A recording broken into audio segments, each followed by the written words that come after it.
मिठ्यांची देवाणघेवाण कसं वाटतं? बरं, तुम्हाला जेव्हा स्ट्रेस येतो किंवा काही टेन्शन असतं तेव्हा तुम्ही काय करता? तर आपण व्यक्त होतो, राग काढतो, रडतो, म्हणजे काही ना काही करतोच. पण चीनमध्ये चक्क जादूची झप्पी देऊन स्ट्रेस रिलीज करायचा ट्रेंड आलाय. ही नेमकी काय भानगड आहे? चला पाहूयात.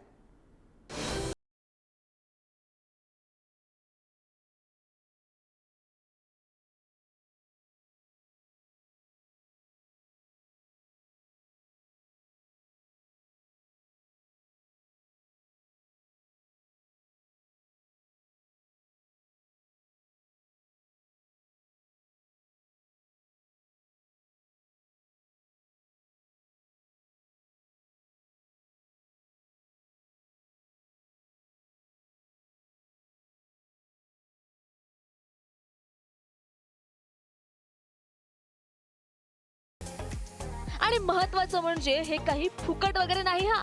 या 5 मिनिटांच्या मिठीची किंमत 3 ते 7 अमेरिकन डॉलर्स म्हणजेच अंदाजे 250 ते 600 रुपये इतकी आहे. त्याचं झालं असं, एका उदास मुलीनं नुकतीच सोशल मीडियावर एक पोस्ट केली. त्यात तिनं मी खूप तणावात असल्यामुळं मला मॅन मॉमची मिठी हवी असं म्हटलं. शाळेत असताना एकदा मिठी मारली होती तेव्हा मला खूप सुरक्षित वाटलं होतं असंही तिनं लिहिलं. याच पोस्टनं अनेकांचं लक्ष वेधलं आणि मग काय, मॅन मॉम्स ही संकल्पना चर्चेत आली. चीनमधल्या मुली सोशल मीडियावर मॅन मॉम्ससाठी पोस्ट करतात. त्यानंतर या ग्रुपशी संबंधित तरुणांशी संपर्क साधतात. मुली या तरुणांचे प्रोफाईल्स तपासून त्यांना निवडतात. महत्त्वाचं म्हणजे या मॅन मॉम्स मध्ये जिमला जाणारे, भावनिकदृष्ट्या परिपक्व आणि मातेसारखी कोमलता आणि संयम असलेले तरुण असतात. या सेवेची फी 20 ते 50 युआन म्हणजेच साधारण 230 ते 580 रुपये इतकी असते. फीच्या बदल्यात सेवा देणारे तरुण आणि क्लायंट्स मध्ये भावनिक अंतर राहतं. ही सेवा व्यावसायिक स्वरूपाची असते आणि आधार देण्याचं काम करते. जोऊ नावाच्या एका तरुणानं आतापर्यंत 34 मिठ्या दिल्यात. त्यातून सुमारे 240 अमेरिकन डॉलर्स म्हणजेच अंदाजे 20,000 रुपये कमावलेत.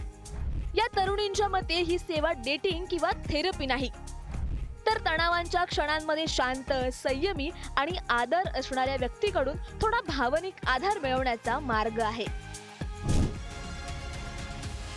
मात्र अशा सेवांमुळे भावनिक शोषण किंवा इतर जोखमी निर्माण होऊ शकतात. त्यामुळे हा ट्रेंड फॉलो करण्याबाबत काही तज्ञांनी चिंता व्यक्त केली आहे. समाजात माणुसकीच्या स्पर्शाची आणि समजूतदारपणाची किती गरज आहे याची जाणीव मॅन मॉम्स या ट्रेंडमुळे समोर आली आहे. मुलींना मानसिक आधार देण्यासाठीची ही कल्पना भन्नाट आहे. तुम्हालाही या सेवेचा लाभ घ्यायचा असेल किंवा सेवा द्यायची असेल तर चलो चायना. सुशांत सावंतसह श्रद्धा शिर्के, पुढारी न्यूज.